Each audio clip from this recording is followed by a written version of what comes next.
Westridge High School, third floor hallway, 2:47 p.m. 16-year-old Amara Phillips stood silently against the locker, her backpack at her feet, hands visible at her sides. Officer Lance Garrett loomed over her, his voice escalating with each unanswered question. "I asked you a question. Are you deaf or just disrespectful?" Amara said nothing. Her school counselor had taught her, when adults are escalating, silence is safety. Don't engage. Don't argue. Wait for it to pass. But silence enraged Garrett more. "You think you're better than me? Too good to answer when an officer asks you a question?" What Garrett didn't know, Amara's silence wasn't defiance. It was a coping mechanism for anxiety attacks that had started after her father's death last year. Her mother knew. Her teachers knew. Her IEP documented it.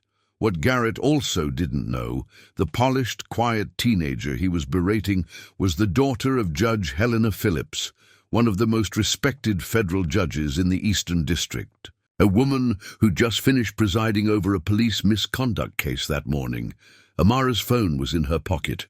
Her mother's contact listed as Mom Judge Phillips, Federal Court. Emily Park stood 30 feet away, phone already recording. Something about this felt wrong. Officer Garrett's hand rose. "Look at me when I'm talking to you." The slap echoed through the hallway like a gunshot. Everything was about to change. Before we jump back in, tell us where you're tuning in from. And if this story touches you, make sure you're subscribed, because tomorrow I've saved something extra special for you. 7 hours earlier, Phillips residence Amara Phillips sat at the breakfast table, her advanced placement government textbook open beside her untouched oatmeal. At 16, she carried the weight of being Judge Helena Phillips's daughter, brilliant, quiet, perpetually anxious about meeting impossible standards. "Baby, you need to eat something," Helena said, pouring coffee in her judge's chambers travel mug. At 42, she'd been appointed to the federal bench 3 years ago. The youngest black woman to serve in the Eastern District. "I'm not hungry, Mom." "Amara, we've talked about this. Dr. Hampton said regular meals help manage the anxiety." Amara's anxiety disorder had intensified after her father's death from cancer 14 months ago. Gerald Phillips had been her anchor. The parent who understood her silence wasn't rudeness, but self-protection. Helena was learning, but the transition from 2 parents to 1 had been brutal, I know. "I'll eat at lunch." Helena studied her daughter, brilliant student, honor roll every semester, but increasingly withdrawn. The school counselor, Dr. Lisa Hampton, had created an individualized education program documenting Amara's selective mutism during stress. When overwhelmed, Amara went silent. Not defiant, not disrespectful, just silent. "You have that presentation today in Mr. Chen's class, right?" Amara's hands tightened around her water glass. "I asked if I could submit it in writing instead." He said yes. "Good. Remember, your accommodations are legal protections. You have every right to use them." Helena had fought hard for those accommodations. IEP meetings, documentation from therapists, legal precedents about disability rights in education. Her daughter's anxiety was real, documented and protected under federal law. "Mom, what case are you hearing today?" Helena hesitated. "Police misconduct case. Officer used excessive force during a routine stop. It's complicated." What she didn't say, the case involved an officer who'd escalated a minor interaction into violence, then claimed the victim had been non-compliant and threatening. Video evidence told a different story. Helena would rule from the bench today, and the officer wouldn't like her decision. "Will you be home for dinner?" "Should be. I'll text you after the ruling." Amara gathered her books, her movements precise and controlled. Everything about her suggested fragility, thin frame, careful posture, eyes that seemed perpetually worried. Teachers who didn't know her story saw a quiet, polite student. Those who knew saw a teenager barely holding herself together after profound loss. At Westridge High School, Amara moved through her morning classes like a ghost. She excelled academically. Her written work was exceptional, but she rarely spoke. Her accommodations allowed her to submit video presentations instead of speaking live, to take tests in quiet rooms. To leave class if anxiety became overwhelming. Most teachers respected this. Mr. Lawrence Chen, her favorite teacher, had become an advocate. Amara communicates brilliantly through writing, he told other faculty. We need to meet students where they are. But not everyone agreed. Vice Principal Susan Keller had questioned the accommodations multiple times. We're not preparing her for the real world by letting her avoid verbal communication. Officer Lance Garrett shared that philosophy. The school resource officer had been at Westridge for 8 years, building a reputation for tough love and not coddling students. He believed modern teenagers were too soft, too entitled, too quick to claim disabilities instead of toughening up. He'd noticed Amara, always quiet, always watching, never engaging. Something about her silence irritated him. He'd stopped her twice before, demanding to know why she wasn't in class during passing periods, even though she clearly was transitioning between rooms. Both times she'd shown him her schedule without speaking. "Cat got your tongue," he'd said mockingly. "Or do you just think you're too good to talk to me?" Amara had walked away both times, anxiety spiking, but managing to avoid confrontation. At 2:30 p.m., Amara's locker jammed. She stood in the third-floor hallway, trying to work the combination while students rushed past. The noise, the chaos, the pressure of needing to get to her next class, her anxiety was building. Officer Garrett was patrolling the hallway, looking for students skipping class, causing trouble, being disrespectful. He saw Amara struggling with her locker and saw an opportunity to teach a lesson about following rules.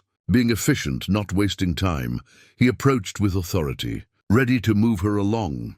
He had no idea he was about to assault a federal judge's daughter. At the federal courthouse downtown, Judge Helena Phillips was delivering her ruling. Officers' actions constituted excessive force and violated the plaintiff's constitutional rights. I'm ordering immediate disciplinary review and recommending criminal investigation. The officer's attorney objected loudly. Helena gavelled him down. This court will not tolerate law enforcement officers who abuse their authority. Ruling stands.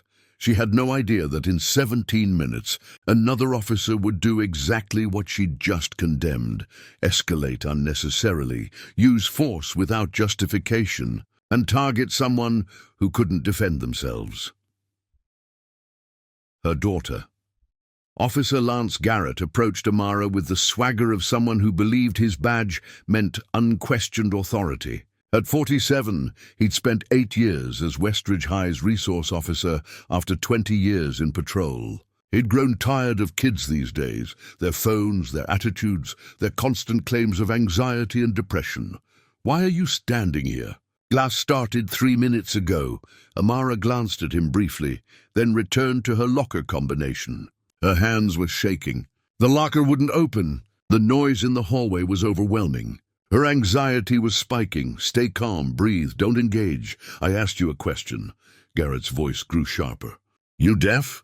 Amara tried the combination again. Failed. Her breathing was becoming shallow. She could feel the panic attack building, the familiar tightness in her chest, the tunnel vision, the need to just shut down and wait it out. "Look at me when I'm talking to you." She couldn't look at him. Eye contact during anxiety attacks made everything worse. Dr. Hampton had explained this in the IEP meetings.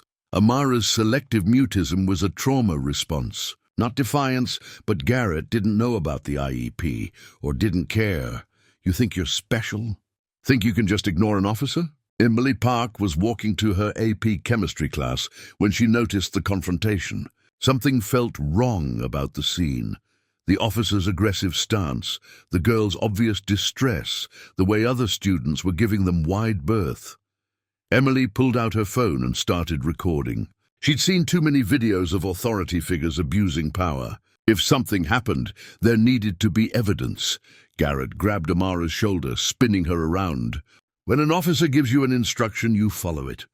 You understand me?" Amara's eyes were wide with fear, but she said nothing. Her throat had closed up completely. Words were impossible. This was full shutdown mode. Her brain's defense mechanism against overwhelming stress. "Say yes, sir." Garrett's face was inches from hers. "Say it!" "Nothing. You think you're better than me? Too good to show respect?" Preparing and narrating this story took us a lot of time, so if you are enjoying it, subscribe to our channel. It means a lot to us. Now back to the story. The students were stopping now, watching. Mr. Lawrence Chen heard the commotion from his classroom and stepped into the hallway. Garrett's frustration boiled over. In his mind, this girl was everything wrong with modern teenagers: disrespectful, entitled, deliberately defiant. She needed to learn a lesson about authority. I said, "Look at me." His hand came up fast, an open palm strike across Amara's face that sounded like a firecracker in the hallway. Her head snapped to the side, her phone clattering to the floor. The hallway went silent. Amara's hand went to her burning cheek, tears streaming down her face, not from pain, but from complete overwhelm. She'd been assaulted by an officer in her school. While having an anxiety attack, Emily's phone captured everything: the unprovoked escalation, the physical assault, the girl's obvious distress, the officer's aggression. Mr. Chen rushed forward. "Officer Garrett, what are you doing?" She was being insubordinate, refusing to answer questions. "I was establishing authority. She has a documented disability. You just assaulted a student with an IEP." "A what?" "An individualized education program. She has selective mutism. She literally cannot speak when she's anxious. It's documented. It's protected under federal law." Garrett's confidence wavered slightly. She should have said something. She can't. That's the entire point of selective mutism. Amara picked up her phone with shaking hands. Her cheek was red where he'd struck her. She unlocked the phone with trembling fingers and pulled up her mother's contact. Garrett saw the screen over her shoulder. "Mom, Judge Phillips." "Federal court." His stomach dropped. "Judge Phillips?" "As in federal Judge Helena Phillips." Amara pressed call. Mr. Chen saw the name too, and immediately understood the magnitude of what just happened. "Officer Garrett, you just assaulted a federal judge's daughter after she had an anxiety attack, while she was exercising her legal accommodations. On camera." Emily's phone was still recording, uploading to her cloud storage automatically. The phone rang once, twice. Then Judge Helena Phillips' voice. "Amara, baby, what's wrong? Are you okay?" Amara tried to speak, but only managed a choked sob. "Amara, talk to me." "What happened?" Mr. Chen took the phone gently. "Judge Phillips, this is Lawrence Chen, Amara's teacher at Westridge High. Your daughter has been physically assaulted by the school resource officer. She's safe now, but she needs you here immediately." The silence on the other end lasted 3 seconds. Then Judge Helena Phillips's voice came through, cold and controlled. "Do not let that officer leave the premises. I'm calling the FBI and the district attorney. I'll be there in 15 minutes. Officer Garrett had just made the worst mistake of his career. Principal Howard Strickland arrived in the hallway 60 seconds after the slap, alerted by a student who'd run to the office. He assessed the scene quickly. Amara Phillips crying and shaking, Officer Garrett standing defensively, Mr. Chen on the phone, and Emily Park recording everything. What happened here? "Officer Garrett struck Amara Phillips," Mr. Chen said, his voice tight with anger. "She was having an anxiety episode, exercising her IEP accommodations, and he physically assaulted her." Garrett jumped in. "She was being insubordinate and refusing to comply with direct instructions. I used appropriate force to establish authority." "Appropriate force?" Mr. Chen's voice rose.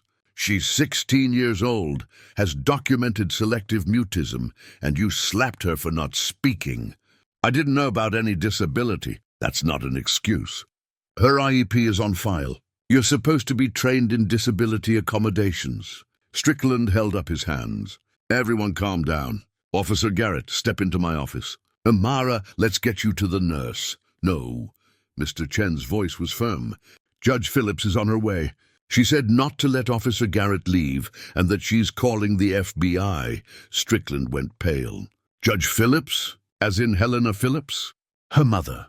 The federal judge currently presiding over a police misconduct case. The timing couldn't have been worse." Strickland knew about Judge Phillips. Everyone in the district did. She'd ruled against the school board twice on disability rights issues. She didn't tolerate violations of students' federal protections. "This is a misunderstanding," Strickland said, his political instincts kicking in. "We can handle this internally." "A misunderstanding?" Mr. Chen's voice carried down the hallway. "There's video evidence of an officer assaulting a student with a documented disability. What part of that is a misunderstanding?" Emily stepped forward. "I recorded the whole thing, from the moment he started harassing her until he hit her. It's already uploaded to cloud storage." Garrett's face reddened. "I wasn't harassing anyone. I was doing my job. Your job is to hit teenage girls who can't speak?" Emily's tone was cutting. Vice Principal Susan Keller arrived, immediately assessing the political ramifications. "Emily, please delete that video. This is a private school matter. It's a federal crime matter," Emily replied. "And I'm not deleting anything. As vice principal, I'm instructing you. I'm 17. I know my rights. You can't force me to destroy evidence of a crime." By now, 30 students had gathered, phones out, some recording. The incident was already being texted, posted, shared. Within minutes, it would be all over social media. Amara sat on the floor, back against the lockers, unable to process what had happened. She'd been slapped in school by an officer for having an anxiety attack. Her face burned where he'd hit her. Her whole body was shaking. Mr. Chen knelt beside her. "Amara, your mother is coming. You're safe now. Just breathe." She couldn't breathe. The panic attack was in full force now, hyperventilating, chest tight, vision narrowing. She was drowning in her own anxiety, and there was no escape. Officer Garrett, realizing the severity of his situation, tried a different approach. "Look, maybe I was too aggressive, but she needs to understand that when an officer gives instructions, you comply. That's basic respect. She has selective mutism." Mr. Chen nearly shouted, "She literally cannot speak when she's in crisis. You might as well punish a deaf student for not listening." "I didn't know." "You should have known. Her accommodations are documented, and you're supposed to be trained in disability law." Strickland tried to regain control. "Let's all move to my office and discuss this calmly. We're not going anywhere," Mr. Chen said. "Judge Phillips specifically said to keep Officer Garrett here." "That means here in this hallway until she arrives?" Garrett looked at Strickland. "Do I need to call my union rep?" "You need to call a lawyer," Emily said quietly, "because you just assaulted a federal judge's daughter on camera, and that judge happens to be an expert in civil rights law." The reality was settling in. This wasn't a student who'd be intimidated into silence. This wasn't a parent who'd accept the school's internal investigation. This was a federal judge whose daughter had been assaulted while exercising legally protected accommodations. Garrett had assumed Amara was just another disrespectful teenager who needed to be put in her place. He'd seen a quiet black girl and assumed defiance rather than disability. He'd used his authority to punish someone for not performing compliance in the way he expected. He'd just violated federal disability rights law, assault statutes and civil rights protections, all while being recorded. Sirens began approaching in the distance. Not school security? Police sirens. Judge Helena Phillips had made calls before leaving the courthouse. This was no longer a school discipline matter. This was a federal investigation. The hallway grew quieter as students realized something serious was happening. This wasn't typical school drama. This was different. Principal Strickland's phone rang. The superintendent's name appeared on screen. "Howard, I just got a call from the FBI. What the hell is happening at your school?" Judge Helena Phillips arrived at Westridge High School in 12 minutes, accompanied by 2 FBI agents and an assistant U.S. attorney. She'd made 4 phone calls from her car: FBI, District Attorney, Superintendent of Schools, and her clerk to clear her afternoon docket. Her black judicial robes were gone, replaced by a sharp business suit, but her authority was unmistakable as she walked through the front doors. Every person in her path instinctively moved aside. She found Amara still on the floor in the 3rd-floor hallway, Mr. Chen beside her, surrounded by administrators trying to manage the situation. Helena's professional composure cracked when she saw her daughter's tear-stained face and red cheek. "Amara," She knelt down, pulling her daughter into her arms. I'm here. You're safe. Amara couldn't speak, could only sob into her mother's shoulder. The full weight of trauma, anxiety, and violation poured out. Helena held her daughter for 30 seconds. Then her expression hardened as she stood and turned to face Officer Garrett. You're Officer Garrett, I assume? Ma'am, I can explain. I'm not ma'am. I'm Judge Phillips, Federal District Court, Eastern District. And you just committed multiple federal offenses against my daughter. Principal Strickland stepped forward.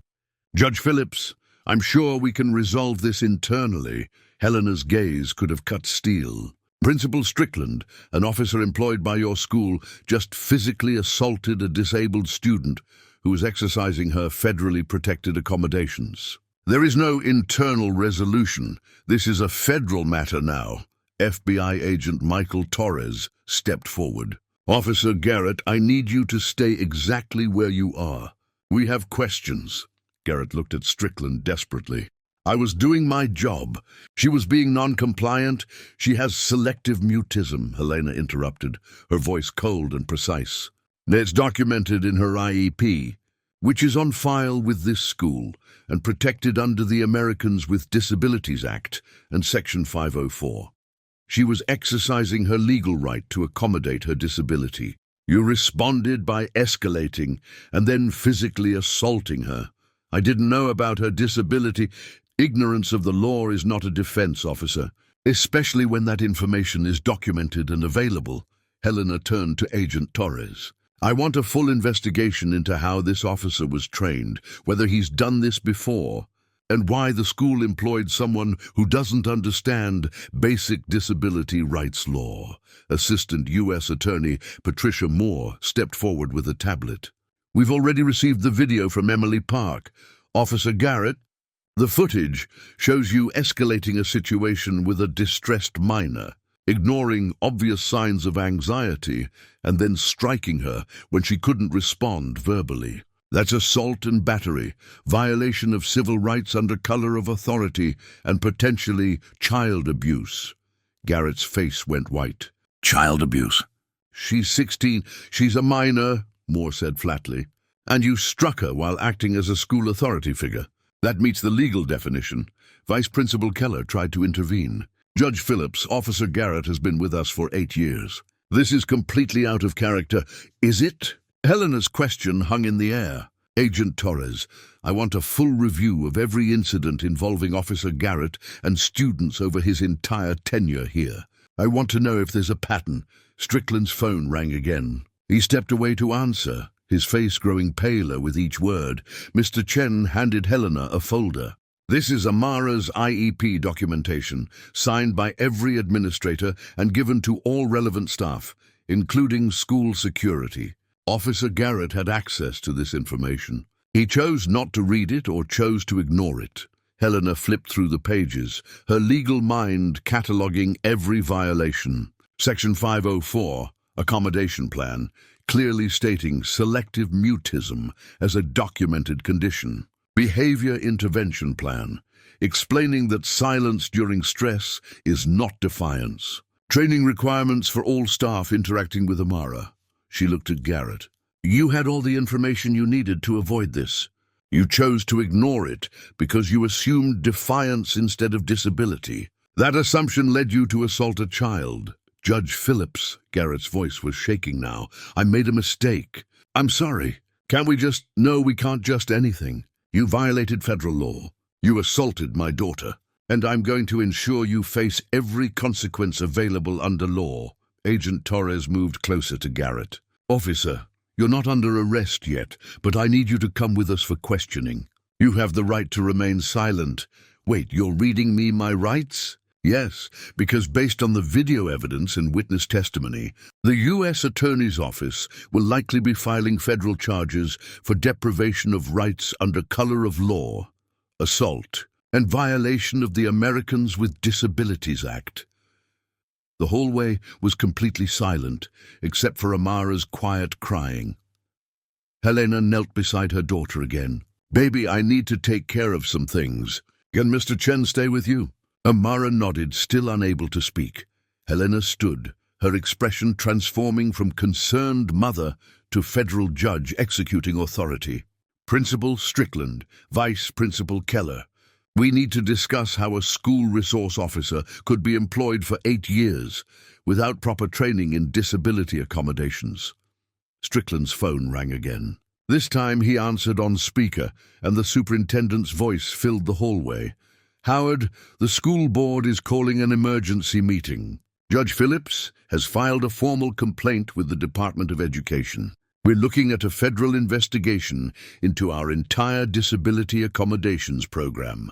The power had shifted completely. Officer Garrett, who'd felt authority when he struck Amara, now stood facing federal charges. Principal Strickland, who'd wanted to handle things internally, now faced department-wide investigation. And Judge Helena Phillips, whose daughter had been victimized, now held every legal lever to ensure justice and systematic change. Within 3 hours of the assault, the scope expanded beyond one officer and one student. FBI agent Torres and his team began interviewing students, and what they discovered was deeply troubling. Emily Park's video had already been viewed 200,000 times. The caption, "Officer slaps silent teen, doesn't know she's judge's daughter," was trending regionally. Comments poured in from current and former Westridge students. "Officer Garrett did the same thing to my brother last year. He has autism and couldn't make eye contact. Garrett grabbed him by the shirt and screamed in his face. I'm deaf and use ASL. Garrett gave me detention for ignoring him. When he was standing behind me and I literally couldn't hear him, he called my anxiety medication, weakness pills, and told me to toughen up." Agent Torres compiled the comments and began formal interviews. What emerged was a pattern spanning 8 years. 17 students with documented disabilities reported incidents where Officer Garrett had mocked, intimidated, or physically handled them inappropriately. Most hadn't reported it officially. They'd complained to parents who were told by the school that Garrett was old school, but meant well. Maria Santos, a senior with ADHD, came forward with her story. "Last year I was fidgeting with a stress ball during lunch because I needed sensory input. Officer Garrett took it from me, said I needed to learn to sit still like a normal person, and threw it in the trash. When I started crying, he gave me detention for causing a scene." Tyler Jackson, student council president with dyslexia, reported, "He made fun of me for using text-to-speech software. Said I was lazy and just didn't want to read like everyone else. He reported me to Vice Principal Keller for misuse of technology, even though it's my legal accommodation." The pattern was undeniable. Officer Garrett had targeted students with disabilities, viewing accommodations as weakness rather than legal rights. Mr. Lawrence Chen provided documentation he'd kept privately. "I've complained about Officer Garrett 6 times over 4 years. Each time I was told he was valuable for maintaining order and that I was being too sensitive about student comfort." The complaints had been dismissed, buried or ignored by administration that valued Garrett's tough but fair approach to discipline. Judge Phillips reviewed every document, her judicial training identifying systematic failures at multiple levels. This wasn't just one officer's misconduct, this was institutional negligence. She called Dr. Janet Richardson, the district superintendent. "Dr. Richardson, I'm looking at 6 documented complaints about Officer Garrett's treatment of disabled students. All were dismissed without investigation." "Why?" Richardson's voice was defensive. "Judge Phillips, we take all complaints seriously. Then why wasn't he trained in disability accommodations? Why wasn't there oversight of his interactions with vulnerable students? Why were complaints dismissed? We felt the complaints were exaggerated by parents who wanted special treatment for their children. The silence after that statement was damning." "Dr. Richardson, you just admitted on record that your district dismissed disability rights complaints as parents wanting special treatment. I hope you understand how that sounds to a federal judge who specializes in civil rights cases." Richardson realized her mistake immediately. "I didn't mean, I know exactly what you meant. and it explains why this situation was allowed to fester for 8 years. Meanwhile, the school board held its emergency meeting. Board President Robert Daniels tried to minimize. This is an unfortunate incident, but one officer's actions don't represent. It's not one incident, board member Patricia Lee interrupted. I'm looking at Emily Park's social media post. There are hundreds of comments from students and parents describing similar treatment. We've been ignoring this for years. We can't respond to every complaint from parents who think their child is special. These children are special under federal law. They have documented disabilities and legal protections. This isn't about feelings, it's about violating federal statutes. The board split between those wanting to protect the district's reputation and those recognizing the legal catastrophe unfolding. Attorney Diane Foster, specializing in disability rights law, reached out to Judge Phillips. Your Honor, I represent 3 families whose children were mistreated by Officer Garrett.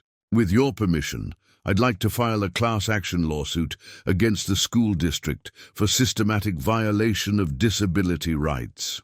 Helena considered carefully. As a sitting judge, she had to be cautious about her personal involvement. But as a mother whose daughter had been assaulted, she wanted justice.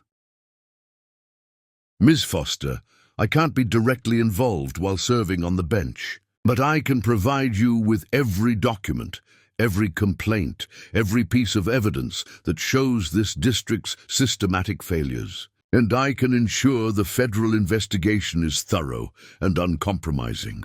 That's all I need. Your Honor, by evening 3 things had happened. First, Officer Garrett was placed on unpaid administrative leave, pending criminal investigation. His police certification was suspended by the state board. Second, the Department of Education opened a federal investigation into Westridge High School and the entire district for systematic violations of the Americans with Disabilities Act and Section 504.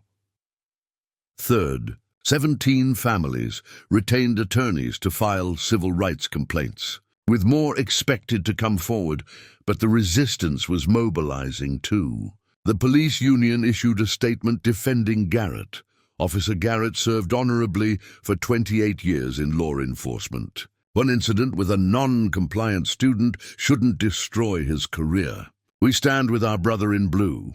The statement never mentioned Amara's disability or the documented pattern of misconduct. Conservative parent groups organized, claiming the district was caving to political pressure and letting inmates run the asylum. Someone created a support officer, Garrett fundraising page that raised $34,000. In 2 days, the culture war lines were being drawn. Disability rights and accountability versus traditional authority and order. Amara sat in her bedroom that night, still unable to speak, processing the trauma. Her mother sat beside her, holding her hand. Baby, I know this is overwhelming, but what happened to you matters. Not just for you, but for every student who's been treated this way. Amara nodded, tears streaming down her face. She'd just wanted to open her locker. Now she was at the center of a federal investigation that would reshape her entire school district. The backlash arrived swiftly and with calculated precision.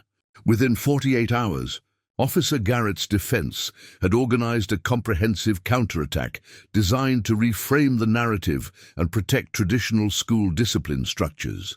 Attorney Marcus Sterling, hired by the police union, held a press conference. Officer Lance Garrett is a 28-year law enforcement veteran who dedicated his career to keeping students safe. He's being railroaded by a powerful judge who's using her position to destroy a good man's life over a routine disciplinary interaction.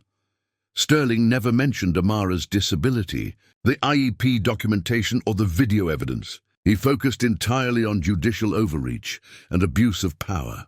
Conservative media outlets amplified the message. Federal judge uses daughter to attack police ran as a headline. The articles portrayed Helena as a vengeful parent weaponizing her position rather than a judge responding to clear civil rights violations. Anonymous. Social media accounts flooded Emily Park's video with comments. Kid was being disrespectful and got what she deserved. Judge thinks her daughter is special and above rules. This is what's wrong with America. No discipline. Everyone's a victim. The Phillips family became targets. Someone posted their home address online. Helena received threatening calls at her chambers. You're destroying good cops to protect your spoiled brat. The U.S. Marshals Service assigned security to the Phillips home after a credible threat assessment. Amara tried returning to school 3 days after the incident. The whispers started immediately. Some students were supportive, but others had absorbed the narrative that she'd gotten Officer Garrett fired by playing victim. In the hallway, a senior named Brett Chandler deliberately bumped into her. Must be nice having a judge mummy to fight your battles. Amara's anxiety spiked immediately. She couldn't respond, could only feel her throat closing up. She went to the bathroom and stayed there through first period, having a full panic attack. Mr. Chen found her and called Helena. She can't be here. The environment is hostile. Some students blame her for the controversy. Helena arrived within 20 minutes and withdrew Amara, arranging for homebound instruction. Her daughter had been assaulted, and now she couldn't even attend school safely. The school board meeting became a battleground. Supporters of disability rights packed one side of the room, while Support Officer Garrett signs filled the other. Board President Daniels tried to maintain order as parents shouted over each other. My son has autism, and Officer Garrett made his life miserable for 2 years. This isn't about one incident, it's about systematic abuse. Officer Garrett kept our schools safe for 8 years. You're destroying discipline because one girl couldn't follow simple instructions. The meeting devolved into chaos. Police were called to restore order. No decisions were made. Principal Strickland faced pressure from multiple directions. The superintendent wanted him to implement immediate reforms. Conservative parents demanded he resist federal overreach. Teachers were divided between supporting students with disabilities and maintaining traditional authority structures. He issued a statement, trying to satisfy everyone. Westridge High is committed to both student safety and appropriate discipline. We're reviewing our policies while supporting all stakeholders. The statement satisfied no one. Attorney Diane Foster's class action lawsuit was gaining plaintiffs. 23 families had signed on, describing years of mistreatment by Officer Garrett and administrative indifference to disability rights. But the families faced harassment. Anonymous calls, social media attacks, accusations of being opportunistic and jumping on the bandwagon. 3 families withdrew from the lawsuit after employers received calls questioning their judgment. The financial pressure was real. Amara's therapist, Dr. Lisa Hampton, recommended intensive trauma therapy, 3 sessions per week at $200 per session.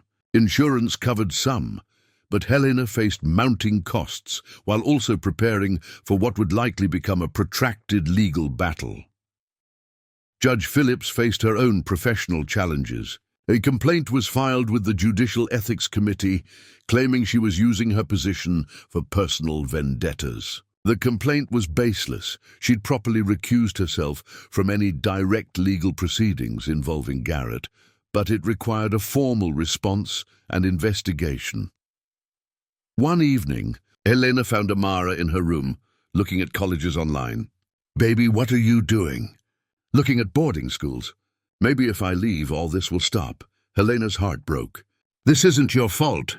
You didn't do anything wrong, but everyone's fighting because of me." Officer Garrett lost his job. The school is being investigated. Families are being harassed. Maybe I should have just talked to him. "No." Helena's voice was firm. "You have a disability. You were exercising your legal rights. He assaulted you. That's on him, not you." But Amara couldn't shake the guilt. She was 16, traumatized, and watching her mother fight battles that seemed endless. That night, Helena considered something she'd never thought possible: settling quietly, accepting an apology, letting Garrett keep his job if it meant protecting her daughter from further trauma. The Resistance's strategy was working. make the cost of fighting so high that even a federal judge would consider surrender. But then the unexpected reinforcements arrived. The turning point came from an unexpected source. Dr. Margaret Foster, renowned clinical psychologist specializing in selective mutism, saw Emily Park's video and immediately recognized the textbook presentation of anxiety-induced communication shutdown. She called Judge Phillips directly. "Your Honor, I'd like to offer my services as an expert witness, pro bono. What happened to your daughter represents a fundamental misunderstanding of disability accommodation that I've studied for 30 years. Dr. Foster's credentials were impeccable. Author of 3 books on selective mutism, consultant for the Department of Education, expert witness in landmark disability rights cases. Her involvement gave immediate credibility to Amara's experience. She published an op-ed in a major newspaper. Selective mutism isn't defiance, understanding communication disabilities." The article went viral, educating millions about a condition most people had never heard of.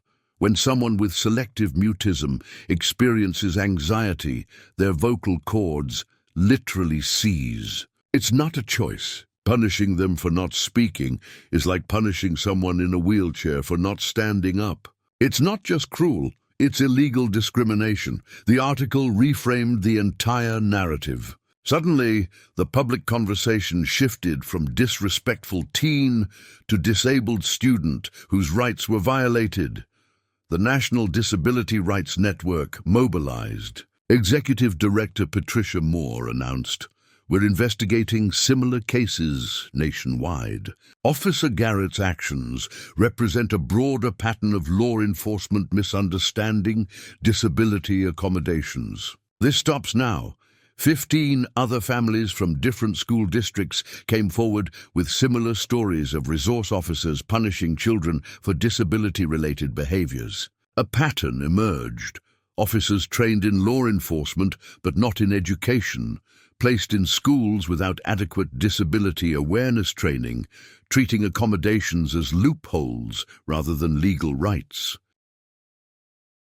The National Disability Rights Network mobilized. Executive Director Patricia Moore announced, "We're investigating similar cases nationwide." Officer Garrett's actions represent a broader pattern of law enforcement misunderstanding disability accommodations. This stops now. 15 other families from different school districts came forward with similar stories of resource officers punishing children for disability-related behaviors. A pattern emerged. Officers trained in law enforcement but not in education, placed in schools without adequate disability awareness training, treating accommodations as loopholes rather than legal rights. Major disability advocacy organizations coordinated a response. Autism Speaks, the National Federation of the Blind, the Learning Disabilities Association, all issued statements supporting the Phillips family and calling for systematic reform of school resource officer programs. Students organized with surprising effectiveness. Tyler Jackson, Student Council President, created a petition, "Protect Disabled Students" at Westridge High. It gathered 2,147 signatures in 48 hours, including 73% of Westridge students. Emily Park and 6 other students formed Students for Inclusive Safety, a group advocating for resource officers trained in disability awareness. Their TikTok videos explaining selective mutism, autism, ADHD, and other conditions reached 3.2 million viewers. The student activism shifted public perception. These weren't troublemakers opposing authority. They were advocates demanding their classmates be treated with dignity. Mr. Lawrence Chen became an unexpected leader among faculty. He organized 23 teachers who signed a letter to the school board. "We can no longer remain silent about Officer Garrett's pattern of targeting disabled students. We failed these children by not speaking up sooner. That ends now." His willingness to admit failure and commit to change inspired other teachers to come forward. with their own observations of Garrett's behavior. Corporate sponsors of Westridge Athletics began withdrawing support. 3 major donors sent letters to the superintendent. We cannot be associated with an institution that violates disability rights. Implement reforms, or we withdraw funding. The financial pressure was significant. Westridge's athletic programs depended on donor support. The threat of losing hundreds of thousands of dollars focused the board's attention. Legal reinforcements arrived from unexpected quarters. The Department of Justice Civil Rights Division announced it was investigating not just Westridge but 47 school districts nationwide for systematic violations of disability accommodations in school policing. Officer Garrett's case revealed a national pattern. The DOJ spokesperson explained, resource officers are being placed in schools without adequate training in disability law, special education, or trauma-informed practices. The investigation elevated the issue beyond one district, one officer, one student. Most surprisingly, law enforcement itself began to fracture. The International Association of Chiefs of Police issued guidance. School resource officers require specialized training in adolescent development, disability accommodations, and de-escalation. Traditional law enforcement training is insufficient for educational environments. 6 police chiefs published a joint op-ed. Officer Garrett's actions don't represent good policing. They represent a failure to understand the unique role of law enforcement in schools. We can do better. The law enforcement community wasn't monolithic. Many officers recognized that Garrett's behavior made all police look bad and undermined community trust. Dr. Lisa Hampton, Amara's therapist, organized mental health professionals. 15 therapists and counselors who worked with Westridge. Students signed a statement documenting the harm caused by Garrett's approach. We've treated numerous students traumatized by Officer Garrett's interactions, Dr. Hampton wrote. His behavior created anxiety, depression, and school avoidance in vulnerable children. This isn't discipline, it's abuse. Technology played a crucial role. Emily Park's video had been downloaded and re-uploaded thousands of times, making it impossible to suppress. The visual evidence, Amara's obvious distress, Garrett's aggression, the unprovoked slap, spoke louder than any narrative spin. Amara received messages from across the country, other teens with selective mutism, sharing their stories, offering support, thanking her for making their invisible disability visible. One message particularly moved her. I'm 14 with selective mutism. My teacher didn't believe it was real until I showed her your video. Now she understands and gives me accommodations. You helped me. Thank you. Amara showed the message to her mother, tears in her eyes. Maybe this wasn't for nothing. Helena held her daughter. It was never for nothing, baby. You experienced something traumatic, but you're helping change a broken system. The resistance had tried to isolate them, make the fight too costly to continue. Instead, they'd sparked a movement.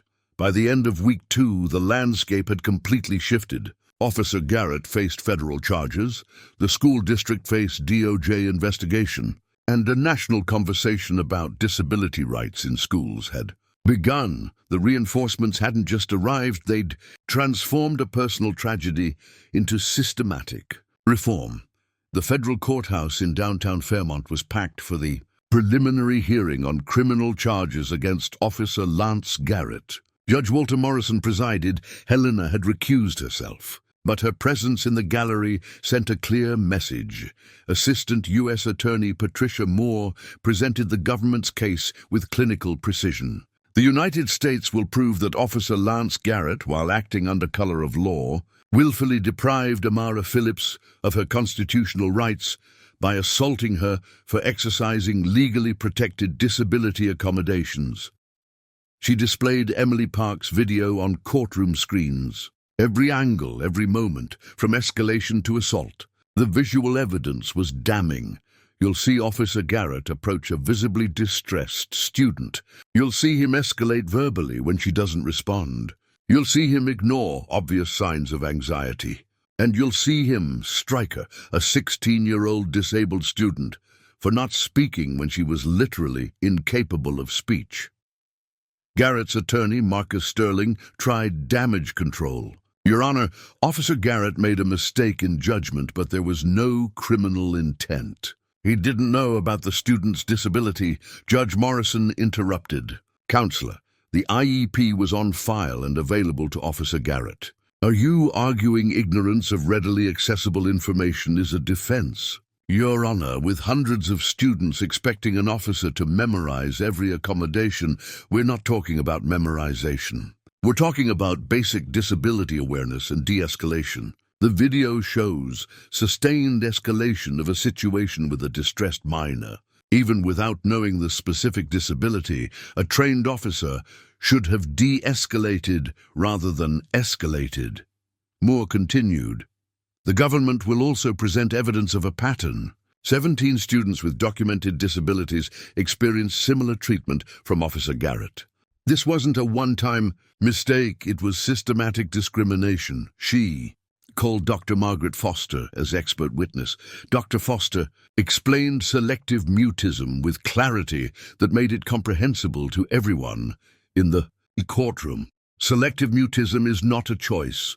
When someone like Amara experiences severe anxiety, their vocal mechanism literally freezes. Asking her to speak in that moment is like asking someone having a heart attack to run a marathon. It's physiologically impossible. She showed brain scans demonstrating the neurological basis of the condition. This is documented disability protected under federal law.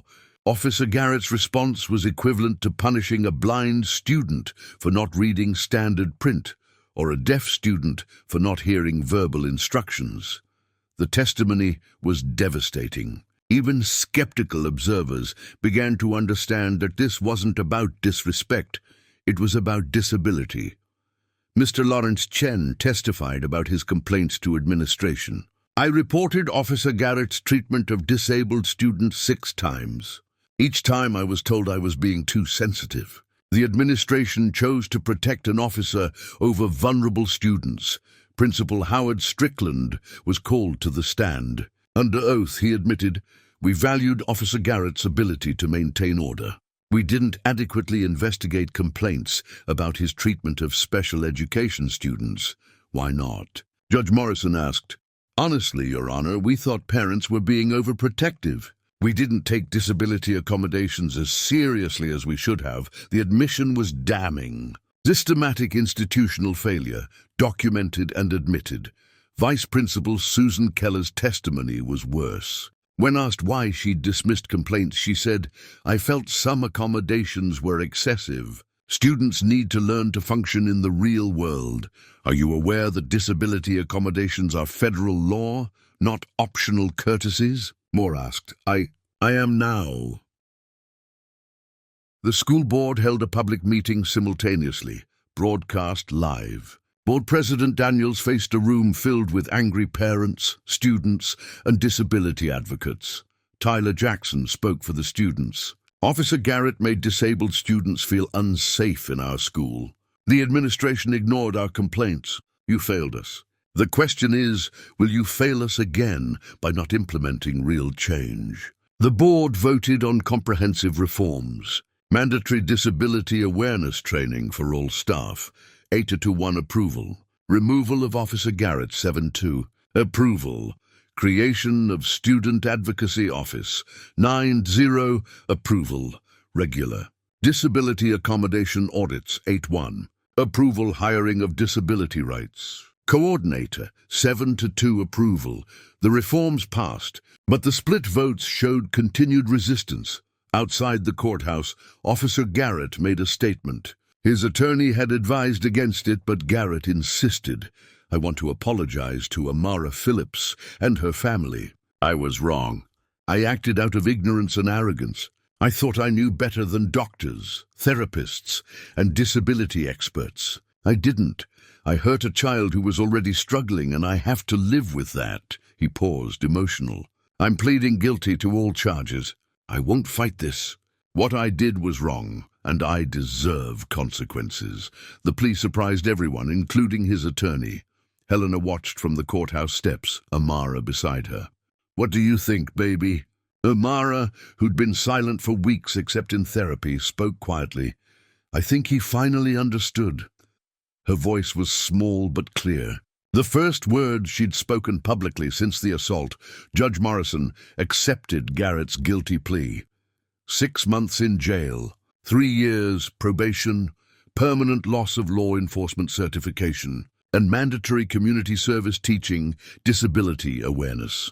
The sentence wasn't harsh by criminal standards, but it sent a message. Officers who violate disability rights face real consequences. The public reckoning was complete. But the question remained, would the reforms last, or would they fade once media attention disappeared? 18 months later, Westridge High School looked the same from the outside, but everything inside had changed. The main hallway now featured a disability rights and accommodations display, explaining various conditions and legal protections. Students had designed it as part of a new inclusive education curriculum. Amara Phillips, now 18 and a senior, walked those hallways with cautious confidence. Therapy had helped.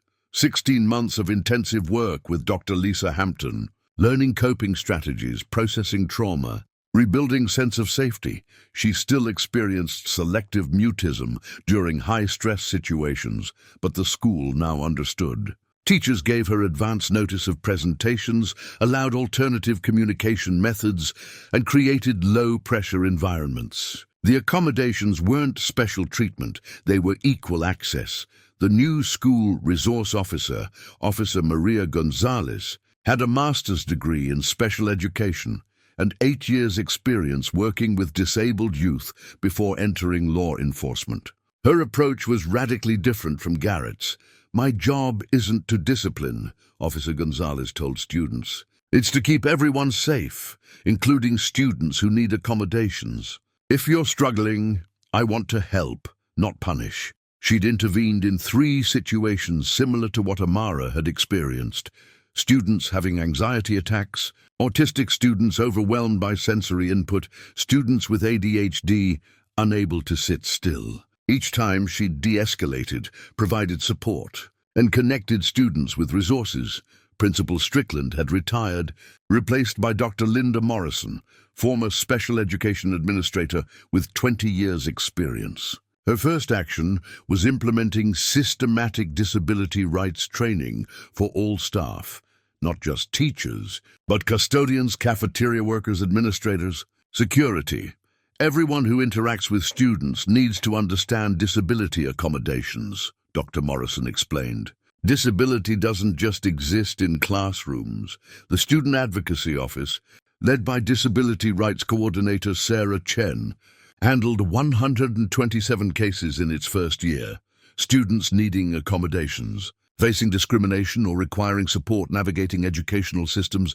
Emily Park, now at college studying journalism, had won 3 awards for her documentation of Amara's case. Her documentary, When Silence Speaks, Understanding Communication Disabilities in Schools, was used in teacher training programs nationwide. Mr. Lawrence Chen became department chair, implementing inclusive teaching practices across the curriculum. His advocacy had inspired other teachers to prioritize student well-being over convenience. The ripple effects extended far beyond Westridge. The Department of Justice investigation resulted in 47 school districts implementing reforms. The Amara's Law movement pushed for federal legislation requiring disability training for all school resource officers. 16 states passed legislation mandating such training. Congress introduced federal bills. The national conversation about disability rights in schools continued long after the initial incident. Officer Lance Garrett completed his sentence and became an unlikely advocate. He spoke at police academies about the consequences of ignorance and bias. His message was simple. I destroyed a young girl's sense of safety because I was too arrogant to learn about disabilities. Don't be me. Some questioned whether he deserved a redemption arc. Others recognized that reformed offenders could be powerful educators. The debate continued, but his impact was undeniable. Thousands of officers heard his story and committed to doing better. Judge Helena Phillips continued her judicial work, but with renewed focus on disability rights cases. Her chambers became known for thorough, compassionate rulings that protected vulnerable populations. She also spent more time with Amara, recognizing that her daughter needed not just a powerful mother, but a present one. They had dinner together every night, went to therapy together monthly, and talked about Amara's future. "I'm thinking about law school," Amara told her mother one evening. "Disability rights law specifically," Helena smiled. "Because of what happened. Because of what happened, and because I understand what it's like to be powerless in systems that don't see you. I want to help people who feel invisible." The transformation was evident in data. Disability-related complaints at Westridge dropped 94%.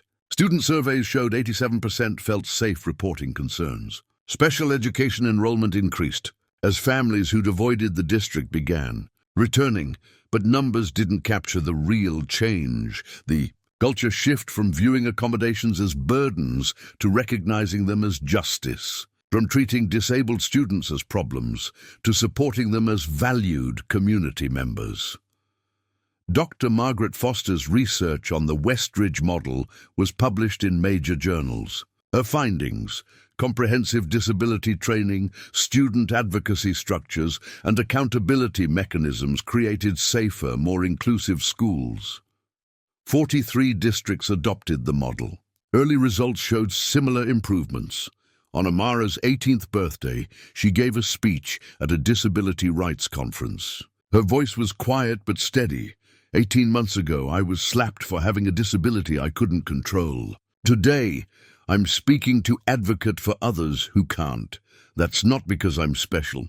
It's because people chose to believe me, support me, and fight for change. She paused, looking at her mother in the audience. One moment of violence led to systematic reform. That shouldn't have been necessary. Students shouldn't have to be traumatized for systems to change. But if my trauma helps protect other students, then maybe it wasn't meaningless. The standing ovation lasted 4 minutes. That evening, Amara received a message from a 13-year-old with selective mutism. "I showed my school your video. Now they understand. Thank you for being brave." Amara showed it to her mother, tears in her eyes, not from pain this time, but from purpose. "We did it, Mom. We actually changed things." Helena held her daughter. "You changed things. You survived, you spoke up when you could, and you turned trauma into transformation. I'm so proud of you." The hallway at Westridge High, where Officer Garrett had struck Amara, now featured a mural. Students had designed it, images of diverse young people, disabilities visible and invisible. Surrounded by words, dignity, understanding, accommodation, justice. Amara visited it sometimes, touching the wall where she'd stood frozen in fear 18 months ago. The location of trauma had become a symbol of change. One student, one slap, one video, one federal judge who refused to let injustice stand, and a system forced to recognize that disability rights aren't negotiable. They're fundamental, they're legal, and they're non-negotiable. The work continued. Not every school had reformed, not every officer understood, but the conversation had shifted. Up next, you've got 2 more standout stories right on your screen. If this one hit the mark, you won't want to pass these up. Just click and check them out. And don't forget to subscribe and turn on the notification bell so you don't miss any upload from us.